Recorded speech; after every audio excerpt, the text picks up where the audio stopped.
আমাদের পটেটো ফেস্টিভ্যালে আপনি গেলে দেখতে পারবেন কয়েকটা স্টল ছিল, আলুর যে বিভিন্ন ধরনের খাদ্য আছে আপনি না খেলে বুঝতে পারবেন না। ওখানে একটা সানাদ জিলাপি, মিষ্টির যে সানাদ জিলাপি, আমার গেস্ট আসলো, তাকে আমি খেতে দিয়েছিলাম। সে বলল যে মিষ্টির দোকানের সালাদ জিলাপি আর সানাদ জিলাপির মধ্যে তো কোনো পার্থক্য নাই। ওটা হলো, হ্যাঁ ওটা হলো ওই গমের পাউডার, এটা আলুর পাউডার, সবই এক জিনিস। কিন্তু আমি কৃষি মন্ত্রণালয়কে অফার করেছি যে আসেন, আমরা বাংলাদেশ কৃষি অ্যাসোসিয়েশন এবং কৃষি মন্ত্রণালয়ভাবে আমরা ঢাকা যে দুটি জায়গা আছে আউটলেট, আমাদের বনানীর 11 নম্বর এবং ধানমন্ডিতে, আমরা একটা জয়েন্টলি একটা আমরা এরকম পটেটো বেস্ট বিভিন্ন ধরনের খাদ্য আছে। চানাচুরির কথা বলেছেন, আলু থেকে চানাচুর হয় আমি জানতাম না।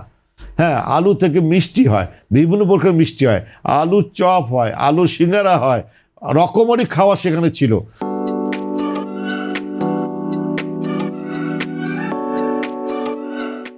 সেই জন্য এই ধরনের যদি আমরা ঢাকায় উত্তরা একটা, বনানীতে একটা, ধানমন্ডিতে একটা, যদি সরকার যদি আমাদের সহযোগিতা করে, তাহলে আমরা যদি এরকম আউটলেট দেই এবং আস্তে আস্তে ভোক্তাদেরকে যদি আমরা এগুলো অভ্যাস করাতে পারি, তাহলে আমরা মনে করেন আস্তে আস্তে অনেক এন্টারপ্রেনার সৃষ্টি হবে। তারা নিজেরাই মনে করেন আলুর তৈরি বিভিন্ন খাদ্য তৈরি করে এরকম সব করবে।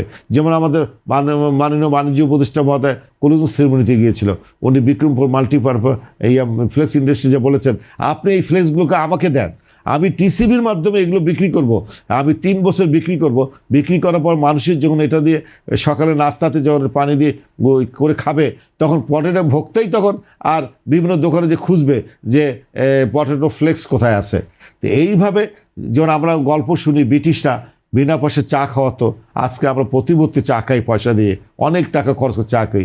আমাদের নীতি নির্ধারককে, সরকারকে এই ধরনের কিছু করা হয়নি এখন। আমরা বলছি শুরু করেন, যা হওয়ার হয়ে গেছে।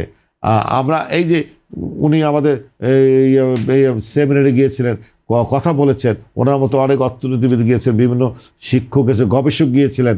আমরা এগুলো শুরু করতে চাই এবং এর জন্য প্রাইভেট সেক্টর কিন্তু একাই পারবে না, এই জন্য সরকারকে আমার পার্টনার হতে হবে।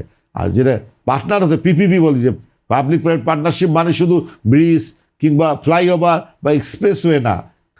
আমরা মনে করি এই যে আলুর যে আমরা কেন পটেটো ফেস্টিভ্যাল করলাম, এই কৃষকের কান্না থেকেই কিন্তু আমরা করেছি।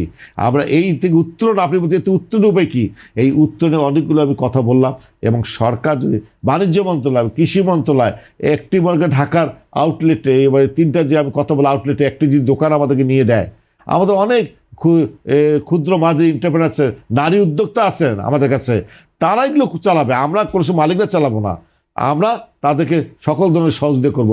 আমরা যদি ধানমন্ডিতে একটা, বনানীতে একটা, উত্তরায় একটা, যদি আমরা এরকম আলুর তৈরি বসুন্ধরা একটা যদি আমরা এরকম করতে পারি, তখন এই ঢাকায় 3 কোটির বেশি মানুষ বসবাস করে, তার যদি 1% লোক বা 2% লোক যদি প্রতিদিন ওখানে যে আলুর তৈরি শখ করে যদি খাওয়া আরম্ভ করে, তাহলে হয়তো একদিন এটা বিপ্লব সৃষ্টি হবে এবং অনেক এই ধরনের দোকান মানে সব সৃষ্টি হবে।